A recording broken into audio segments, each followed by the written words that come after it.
죽었더라. 아멘. 예수님밖에 없습니다. 네, 인사할게요. 예수님밖에 없습니다. 네, 오직 예수님입니다. 네. 오늘 사무엘상 마지막 장 31장까지 왔네요. 사울이 죽음으로 이제 마지막 장이 끝나는데, 지난주에 마이크가 좀 이상하죠? 울리죠? 지난주에는 이제 그 다윗에 대해서 이제 위기에 빠진 다윗에 대해서 나왔잖아요. 그래서 다윗이 시글락에 돌아왔을 때에 아말렉이 쳐들어와가지고 자기 아내들이나 자녀들을 다 포로로 잡아가고 불태우고 막 이랬잖아요. 그래서 다윗이 가가지고 아말렉을 치고 다 도로 찾고 포로로 잡혀갔던 아내와 자녀를 찾아왔잖아요.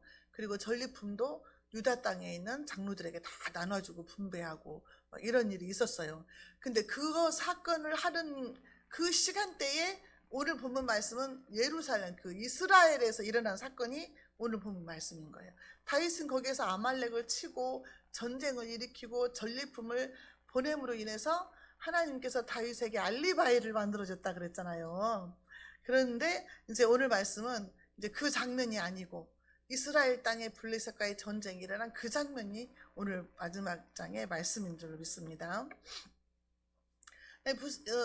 블레셋이 이스라엘을 쳐들어와가지고 엄청나게 이제 그 전쟁이 치열해졌겠죠. 연합군이 쳐들어왔으니까. 그래서 그 전쟁에서 아주 참패를 당해요. 이스라엘이. 참패를 당하고 사울도 죽고 세 아들이 죽고 이런 이제 상황이 벌어지는 그런 본문 말씀입니다. 오늘 말씀을 통해서 저와 여러분들에게 깨닫는 은혜가 있으시기 바랍니다. 자, 이제 첫 번째로는 이제 그 요나단이 죽음이죠. 요나단. 우리가 너무나 잘 아는 요나단이에요. 왜냐면은 다른 아들들은 이름이 별로 안 나왔어요. 근데 이제 요나단은 사울 왕의 이제 아들이잖아요. 요나단이 이제 오늘 이제 말씀에서 죽는 모습이죠. 자, 1절에 보니까 블레셋 사람들이 이스라엘을 침해 이스라엘 사람들이 블레셋 사람들 앞에서 도망하여 길보아 산에서 엎드러져 죽으니라. 뭐냐면 이스라엘 사람들이 죽은 거예요. 전쟁에 막 치열해지는데 너무 이제 죽게 생겼으니까 도망을 치다가 다 길보아 산에서 엎드러져서 죽었다 그래서 군사들이 죽은 거예요. 이거는 군사들이 다 죽었다 이렇게 나왔어요. 블레셋 군사는 얼마나 강합니까? 철무기가 있고 너무 강하고 연합군이잖아요. 5개 부족들이. 그래서 이스라엘이 해볼 수가 없어요. 하나님이 함께 하실 때는 이겼어요. 다윗이 하나님을 인정하고 하나님을 선포할 때는 다윗이 골리앗을 죽였잖아요. 이겼잖아요. 근데 하나님이 떠난 그 이스라엘이 블레셋과의 전쟁에서는 이렇게 크게 패망을 한 것입니다. 이스라엘은 어떤 상황이었어요? 그 당시에 사울 왕이 다윗을 죽이려고 3,000명의 군사를 끌고 다녔잖아요. 끌고 다니고 훈련하고 군사들은 뭐예요? 밥 먹고 다마다 훈련하고 적군을 물리치기 위해서 그 맹훈련을 해야 되는데 아니 다윗을 죽이려고 쫓아다니는 3,000명의 군인이 그렇게 다녔으니까 다윗을 죽이려고 했으니 사울 왕도 궁궐에 있지 아니하고 맨날 떠돌아다녔잖아요. 그렇기 때문에 나라 일은 아주 뒷전인 거예요. 나라 일은 국민들이야 살든지 말든지 나만 잘 살면 된다 하는 게 이게 이런 방식인 거죠. 악한 왕이라고 볼 수 있는 거예요. 국민 입장에서는. 그러니까 나라가 잘 살고 국민들이 편안하게 잘 살 수 있는 그런 나라를 만드는 게 왕의 책임이잖아요. 근데 그냥 국민들은 죽든지 말든지 그냥 사업이 망하든지 말든지 자기 그냥 그 이익만 챙겨가지고 살려고 하는 사람이다 그 말이죠. 그러니까 국력이 약해질 수밖에 없는 거예요. 국력이 약해져 10위까지 올라갔는데 지금 아주 추락이 됐잖아요. 국력이 약해질 수밖에 없어. 한 사람이 얼마나 중요한지 몰라요. 왕은 하나님을 기쁘시하게 해야 되고 백성들이 평안하게 안정되게 잘 살 수 있는 나라를 만드는 게 진짜 왕이거든요. 그러니까 백성을 사랑하는 마음이 없으면 안 돼요. 그런 사람 왕이 되면 안 돼. 하나님을 두려워하는 마음이 없으면 안 돼요. 하나님이 두려워서 범죄를 못한다. 그런 마음이 있어야 되고 백성들을 사랑하는 마음이 있어야 왕이 될 자격이 있는 거지. 그렇지 않고는 왕 자격이 없는 거죠. 응? 이 사울왕은요, 하나님의 말씀을 버린 사람이잖아요. 하나님의 말씀을 버린 사람. 하나님의 말씀을 버리고 무당하고 점치고 하는데 하나님이 그 사람을 지켜주겠냐고. 하나님도 나도 너를 버렸다 그러잖아요. 네가 하나님의 말씀을 버렸으므로 나도 너를 버려. 네가 너희 이제 영원토록 그 왕이 되지 못하게 한다 그러잖아요. 사울 왕 때문에 그 군사들이 다 죽었다고 봐야 돼요. 사실은. 그죠? 하나님이 함께 하시면요, 전쟁하지도 않고 적군들끼리 서로 저것끼리 막 죽고 그랬잖아요. 우리가 성경에서 보면은. 근데 군사들이 다 죽었어요. 사울의 군사들이. 무엇 때문에? 왜? 하나님 말씀에 순종하지 않은 그 한 사람 때문에. 한 사람의 지도자가 나라의 근간을 흔들어버리고 혼란하게 만들어버리는 그런 지경이라는 거죠. 한 사람 때문에 이스라엘이 허망하게 무너져버리는 거예요. 얼마나 지도자가 중요한지.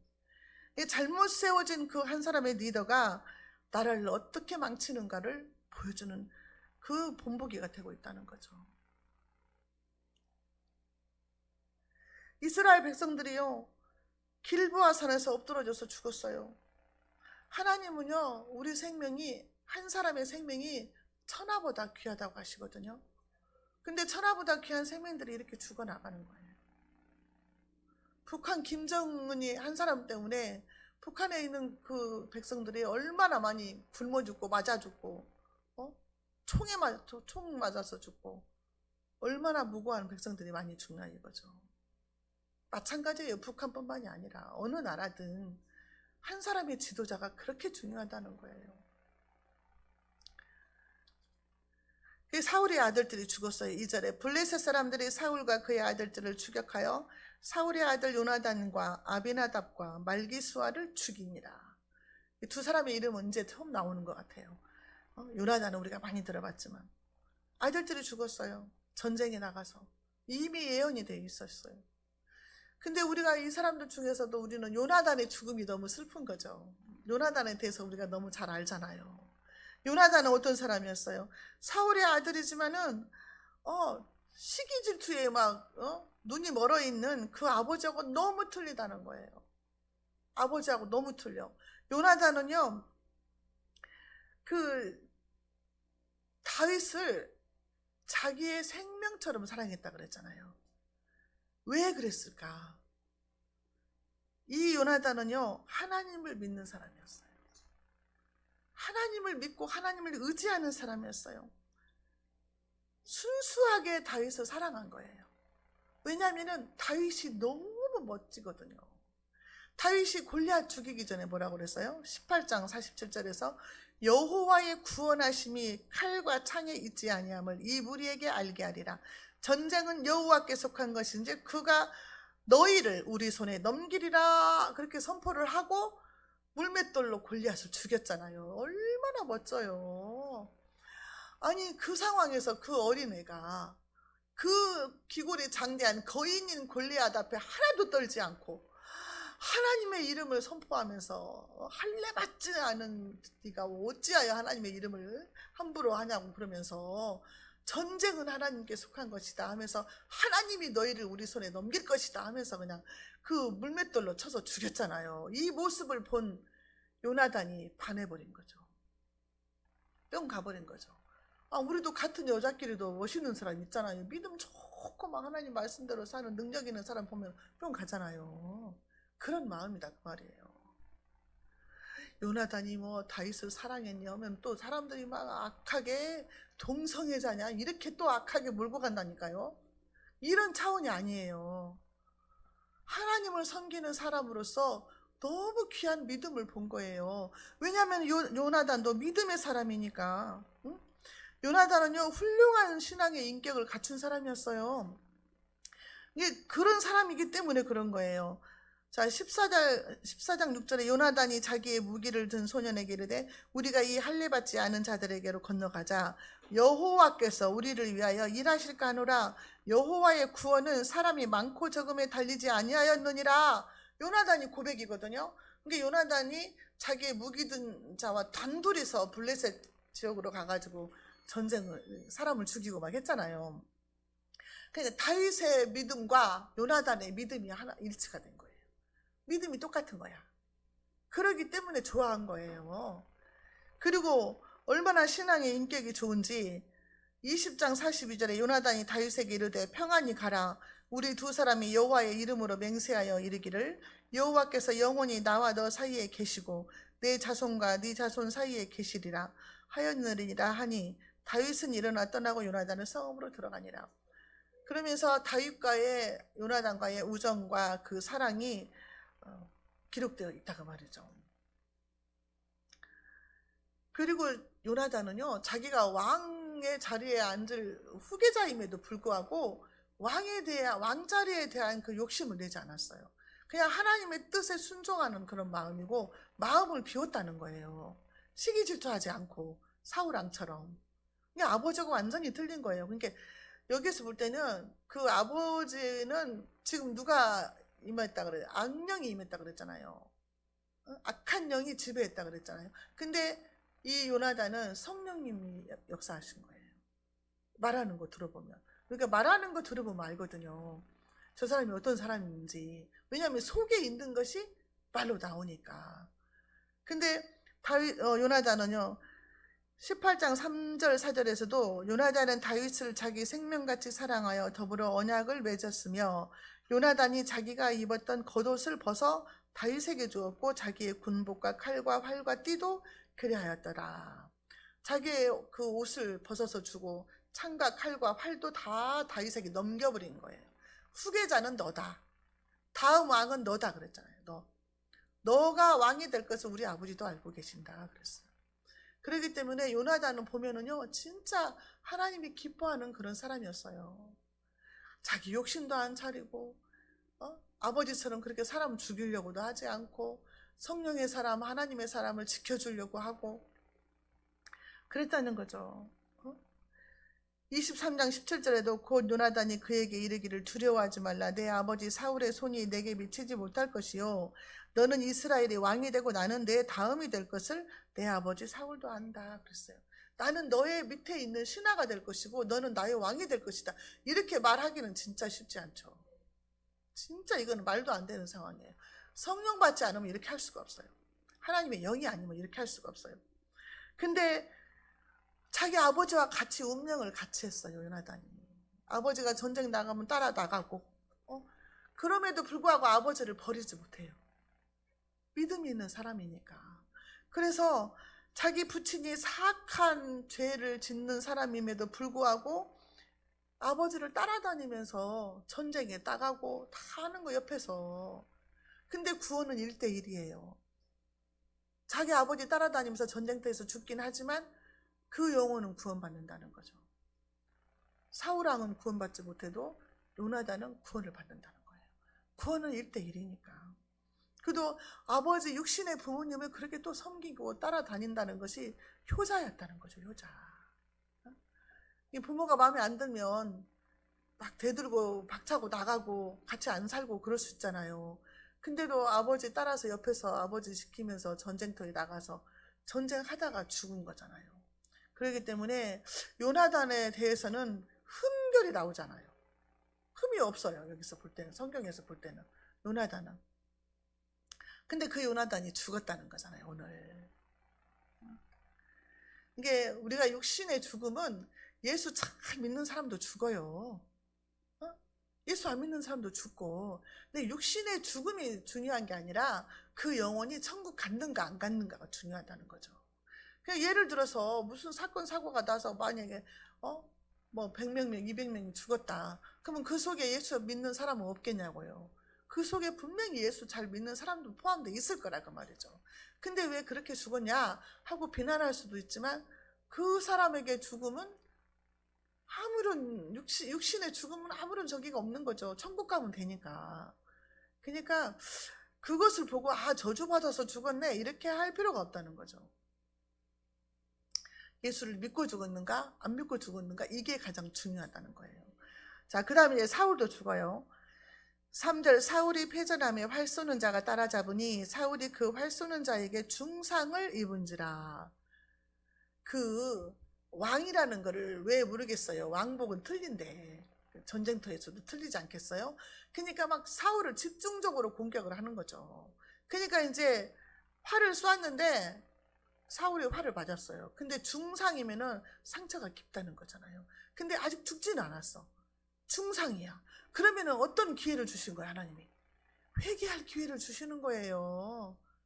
그 순간에라도 회개하라고. 어? 그냥 우리가 그러잖아요. 갑자기 죽으면은 사람들은 복 받았다는데 제 입장은 그러는 거예요. 아니 갑자기 죽으면 회개할 기회가 없겠네. 자다가 그냥 갑자기 죽으면 그래도 며칠이라도 말미를 주시면 철저하게 회개하고 천국 갈 수 있잖아요. 근데 회개하지 않고 가면 찝찝하잖아요.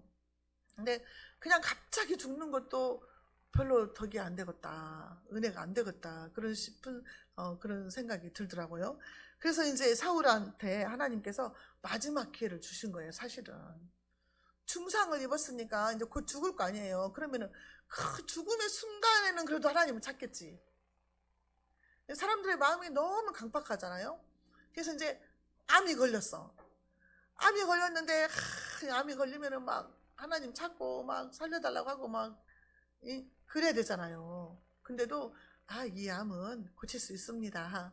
아주 가벼운 망입니다 하면은 안 찾죠.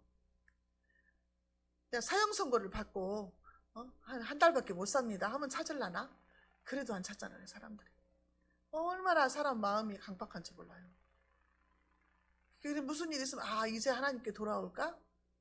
기다리는데 안 돌아와. 죽을 병이 걸렸다고 하면 돌아올까? 그때라도 돌아오면 너무 감사한 거죠. 사람 마음이 너무너무 강팍해서 믿음을 갖는다는 것이 정말 어려워요.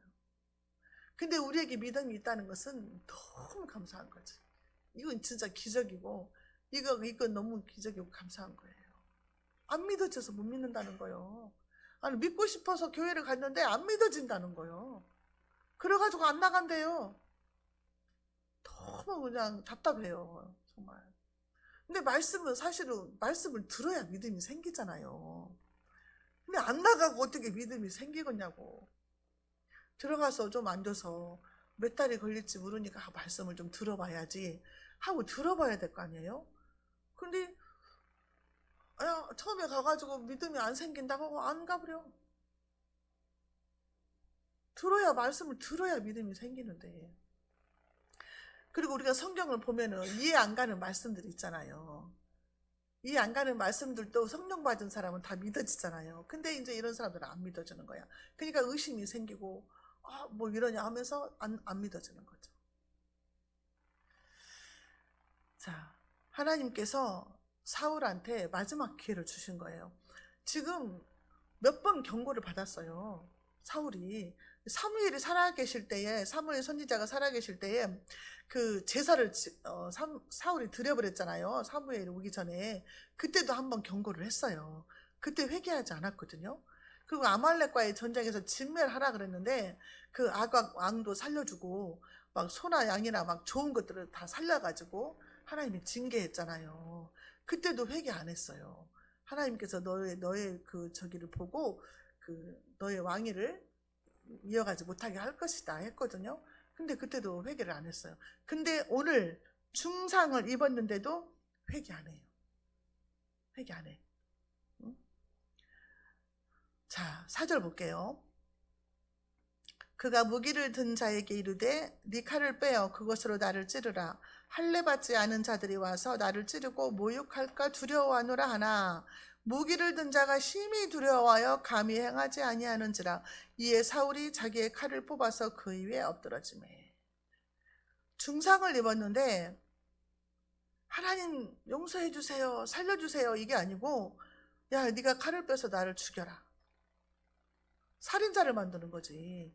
응? 그 사람을 무기 든 자를 자기 호위병인데 호위병을 살인자를 만드는 거 같이 죽고 같이 지옥 가게 되는 거예요. 나를 죽이라는 거예요. 나를 찌르라고. 모욕당하는 것이 더 싫은 거지. 자존심. 모욕당할까 봐. 자살을 선택하는 거예요. 아니 무기든 자에게 칼을 빼서 나를 찌르라고 뭐 어떻게 찌르겠냐고. 상전이었는데 부하가 상전을 어떻게 칼로 찌르겠어요. 그러니까 자기는 선민의식은 있어가지고 할례 받지 않은 자들한테 내가 모욕을 당할까. 삼손이 모욕을 당했잖아요. 삼손이 누나를 뽑히고 맷돌 가는 그런 모욕을 당했잖아요. 그러니까 자기는 그런 모욕을 당하기 싫고, 그러니까 그 무기든 자가 너무너무 두려워서 그걸 하지 않았잖아요. 칼로 찌르지 않았잖아요. 자기가 모셨던 상전인데 자기가 찌르게 되면 어떻게 되겠어요? 살인자가 되는 것이고, 나중에 자기가 살았다고 할지라도 자기는 이제 범죄자가 되는 거예요. 형벌을 받게 되는 거죠. 그래서 사울이 자기 칼을 뽑아서 그 위에 엎드러져서 자살을 한 거예요. 자살. 악한 마귀가 사람들을 지옥으로 끌고 갈 때 자살로 끌고 가요. 자살. 생명은 누구 거예요? 하나님 거잖아요. 하나님의 창조주고 우리는 피조물이에요. 생명은 하나님께 있어요. 근데 나를 내가 죽인다? 그럼 내가 살인죄를 짓는 거죠. 내 것이 아닌데 하나님 건데. 그래서 살인죄를 범하는 거예요. 하나님의 형상으로 우리를 만들었는데 그 사람을 죽이는 것은요. 자, 5절에 무기를 든 자가 사울의 죽음을 보고 자기도 자기 칼 위에 엎드러져 그와 함께 죽으니라. 너무너무 비참한 상황이죠. 그 무기든 자가 아니 내가 모시는 왕이 죽었는데 내가 살아있으면 왕을 보필하지 못한 죄가 나에게 있다. 살았으나 죽은 목숨인 거예요. 그게 같이 죽은 거예요. 얼마나 비참해요. 지금 같이. 누구 때문에? 사울 때문에 이 사람도 죽은 거잖아요. 지금 6절에 사울과 그의 세 아들과 무기를 든 자와 그의 모든 사람이 다 그날에 함께 죽었더라. 그 전쟁에 참여한 사람들은 다 죽은 거예요. 사울과 그 아들들까지. 그리고 7절에는 골짜기 저쪽에 있는 이스라엘 사람과 요단 건너쪽에 있는 사람이 자들이 이스라엘 사람들이 도망한 것과 사울과 그의 아들들이 죽었음을 보고 성읍을 버리고 도망쳤다 그랬죠. 그러니까 그 이스라엘 백성들이 성읍을 버리고 도망친 거, 여기 있다가 죽겠구나. 이민을 가야 되겠구나. 우리 도장 여차하면 이민을 가야 할란가 봐요. 도장 너무 살기가 힘든 나라가 돼가지고 우간다로 가야 할란가. 우간다 가서 편안하게 그냥 살아야 될라나. 너무너무 무서운 세상이 됐어요. 지금 세상에 5.18 그 광주에까지 가가지고, 광주에까지 가서 어저께 극우들이 데모를 집회를 했잖아요. 광주 시민들을 얼마나 모욕하는 거예요. 지금 허가를 안 내주니까 또 반발해가지고 집회 허가를 안 내줄 수도 없고.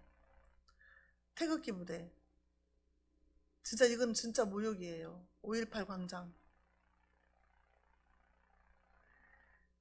그래서 이 사람들이 다 도망갔어요. 못 살겠다. 이 땅에서는 못 살겠다. 도망가 버리니까 블레셋 사람들이 거기 와갖고 사는 거예요.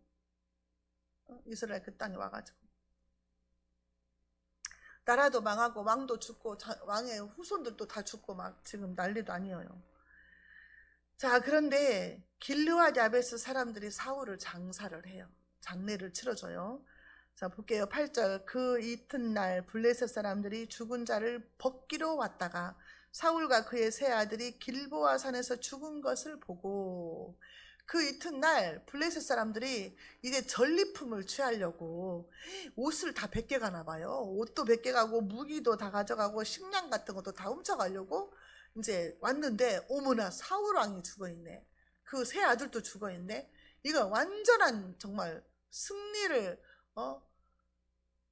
선포하는 그런 전리품인 거죠. 그들 입장에서는 가장 가치 있는 노략물인 거예요. 이 사울왕의 머리가. 9절에 사울의 머리를 베고, 이제 그 사람들 블레셋 사람들이 사울의 머리를 베고 그의 갑옷을 벗기고 그들의 신당과 백성에게 알리기 위하여 그것을 블레셋 사람들의 땅 사방에 보내고, 머리를 베가지고 승리의 증거물로, 당시에는 다 이렇게 머리를 뱄어요. 우리 사극 보면은 사극을 봐도 이렇게 막 머리 베서 막 그 성문 있는데 막 달아놓고 막 하잖아요. 그렇게 옛날에는 전쟁을 하면 그랬나 봐요. 그래가지고 이것을 신당에다 바쳤대요. 신당에다가. 이것은 뭐냐면은 그 자기들이 섬기는 신한테 봉헌하는 거예요. 봉헌. 그 예전에 블레셋과 싸웠을 때에 그 법궤를 뺏겼잖아요. 그 법궤를 어디다 놨어요? 다곤 신전에다가 놨잖아요. 이게 승리의 상징으로 그 법궤를 자기들이 섬기는 신당에다가 바치는 거예요. 봉헌. 이렇게 우리가 하나님한테 바치듯이 자기 신들한테 이렇게 하나님이 아니라 자기 신이 도와서 전쟁에 이겼다 하고 바치는 거예요. 그렇게 해서 거기에 바쳤다는 거죠. 신당에다가. 자, 그리고 사울과 세 아들은요, 어떻게 끔찍한 모습으로 목을 베가지고 이제 걸어놓게 되는 거죠. 네? 벳산 성벽에다가 걸어놨어요. 사울의 머리를. 사울이 그렇게 다윗을 죽이려고 악에 바쳐가지고 시간 낭비하고 백성들 돌아보지 않더니 자신과 세 아들이 이렇게 비참한 죽음을 맞게 되는 거예요. 얼마나 비극적인 삶이냐고. 하나님이 그를 왕으로 세워줬는데 잘했으면 하나님 말씀에 순종하면서 백성들을 사랑하고 왕을 잘 그 자리를 이어갔으면 얼마나 좋아요. 그냥 아주 순탄하게 이어갈 수도 있었잖아요. 다윗한테. 하나님의 말씀을 버린 사울은요, 죽어서까지 이제 수치를 당하는 그런 이제 비참한 자리에 떨어지게 된 거죠. 이제 11절 12절에서요. 길르앗 야베스 주민들이 블레셋 사람들이 사울에게 행한 일을 듣고, 자, 길르앗 야베스 사람들이 여기서 나와요. 아, 사울이 이렇게 해서 블레셋 사람들에 죽어서 거기 벳산 그 성벽에다가 못 박혀 있단다. 그 소리를 들은 거예요. 길르앗 야베스 사람들이. 이 사람들은 누구냐면 요단 동편에 있는 므낫세 반지파. 이 사람들이 이 소리를 듣고, 자, 이 사람들이요, 사울과 인연이 있잖아요. 무슨 인연이 있어요? 11장에 보면은 암몬 사람들이 길르앗 야베스를 쳐들어왔을 때에 사울이 사람들을 군사를 모집해가지고 야베스 주민들을 구해한 사건이 있잖아요. 구한 사건. 우리가 지나갔잖아요. 그 야베스 주민들을 사울이 구했거든요. 그러니까 그 은혜를 갚으려고 하는 거죠. 12절에 모든 장사들이 일어나 밤새도록 달려가서 사울의 시체와 그의 아들들의 시체를 벳산 성벽에서 내려가지고 야베스에 돌아가서 거기서 불사르고 21km를 걸어갔대요. 거기까지가. 밤새도록 걸어가서 그 벳산 성벽에 걸려있는 사울과 그 아들들의 머리를 가지고 와서 그 시체를 불살라서 화장을 시켜서 이제 그 나무 밑에다가 매장을 시키는 거예요. 12절에, 13절에 그의 뼈를 가져다가 야베스의 셀나무에 장사하고 7일 동안 금식하였더라. 그러니까 지금 보면 수목장인 거예요. 화장을 해서 수목장을 했어요. 그러니까 사울이 살아있을 동안에 은혜를 베푼 사람들이 은혜를 갚은 거죠. 지금 야베스 길르앗 사람들이. 우리가 얼마나 덕을 쌓고 살아야 되는가, 이게 실감이 나는 말씀인 거예요. 다른 사람들은 뭐 그런 거 없잖아요. 사울 왕에 대해서. 야베스 길르앗 주민들이 이렇게 지금 은혜를 받았기 때문에 한 거죠.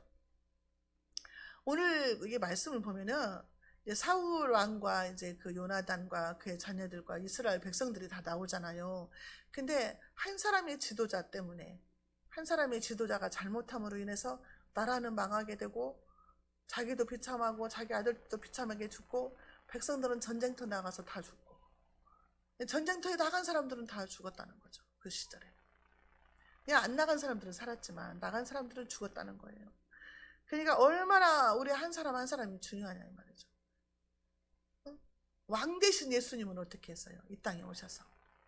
왕 대신 예수님은요, 그 가난한 사람, 병든 사람 다 고치고, 귀신 들린 사람 귀신 쫓아내주고, 그들과 함께 하면서 얼마나 그들 사랑하고 도와주고, 정말 구세주잖아요. 구세주. 그리고 마지막에는 자기 목숨까지도 다 바쳐서 사랑했잖아요. 왕이 되는 사람은 백성들을 이렇게 사랑하는 사람이 돼야 된다는 거지. 우리 예수님처럼 목숨을 다해서 사랑했잖아요. 우리 인간들을, 저와 여러분들을. 그런 마음을 가지고 살아야 된다는 거죠. 저와 여러분들은 예수님의 자녀잖아요. 제자잖아요. 그렇기 때문에 저와 여러분들도 사람을 살리는 일을 해야 되는 거예요. 예수님처럼. 이렇게 사울처럼 죽이려고 쫓아다니면 안 돼요. 지금 구구들은 죽이려고 하는 거예요. 죽이려고. 그래가지고 어? 대상자들 있잖아요. 사살 대상자들을 방탄복 입고 다니잖아요. 지금. 집에도 어떤 사람 집에도 못 들어가고 2달 동안 경호원들하고 같이 자고 먹고 산대요. 그 사살자 명단에 들어있는 사람들. 속에 메리아스처럼 생겼더만요. 그거 속에다 방탄복 그거 입고 다녀요. 너무 무서워서. 그 사람들은 악에 받쳐가지고 막 죽이는 걸 순교라고 생각해요. 죽이고 자기가 감옥 가고 이런 거를. 너무 지금 무서운 세상이 된 거예요. 근데 예수 믿는 사람들은 그렇게 하면 안 되잖아요. 근데 거기 기독교 단체들이 그러고 있다 그 말이에요. 지금 기독교 4군데서 집회를 하는데 3군데가 기독교 단체인 거예요. 지금 한국이 그것이 위기인 거예요. 그거 자체가 하나님이 버릴까봐. 그동안에 존경하고 사랑했던 목사님들 설교도 많이 듣고 막 그래 이 사람이 아니다 싶으면 또 다른 사람 거 듣고 있는데 또 아니다 싶으면 아이 진짜 그냥 어디 진짜 존경하고 사랑할 만한 목사님들이 참 그냥 가슴이 너무 아픈 일이에요. 계속 제가 젊었을 때부터 그냥 그 목사님 좋아해가지고 설교 말씀 듣고 막 능력도 많이 해가지고 이게 막 테이프 막 복사해갖고 막 다 나눠주면서 전도했더니 나중에는 막 참 그냥 어디 동국대인가 거기 가갖고 예수 안 믿어도 뭐 다운주의 했잖아요. 불교에도 잘만 믿으면 천국 간다고 막 이런 소리 했잖아요.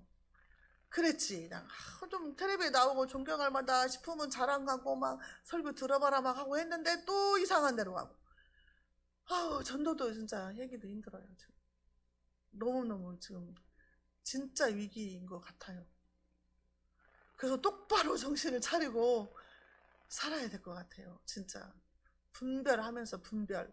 하나님의 말씀이 기준이 돼가지고 분별을 해야 돼요. 사람 죽이려고 하고 파괴하려고 하고 이런 건 하나님이 아니에요. 하나님의 뜻이. 그거는 성령님이 하시는 일이 아니에요. 이거는 마귀들이 하는 짓이에요. 그들은 어떻게 해요? 거짓말하지요. 미워하죠. 사람 죽이려고 하죠. 깨부수지요. 사람들 마음을 이간질시키죠. 갈라치게 하죠. 포용하고 사랑해야 되는 게 기독교인이에요. 우리 그 대한민국이 너무 지금 위기여가지고 정말 걱정인데 기도밖에 없잖아요. 우리가 할 것이. 우리가 기도해서 사울처럼 실패하면 안 되죠. 우리가 다윗의 길로 가야 될 줄로 믿습니다. 하나님 아버지 감사합니다. 오늘도 말씀을 통해서 이 시대를 살아가는 우리에게도 깨닫는 은혜가 되게 하시니 감사합니다. 우리가 지금 시대를 분별하고 하나님의 뜻을 분별해서 말씀에 순종하는 삶으로 하나님께 기쁨이 되고 영광이 되는 삶으로 살아가게 하시고 이 땅 대한민국을 주님 불쌍히 여겨 주시옵소서. 버리지 마옵시고 아버지 그래도 기도하는 자들의 기도를 들으시고 응답하여 주셔서 우리 대한민국이 바뀌게 해 주옵소서. 교회들이 회개하는 역사가 일어나게 해주시고 아버지 다시 한번 성령의 바람이 불게 하여 주시옵소서. 예수님의 이름으로 기도하옵나이다. 아멘.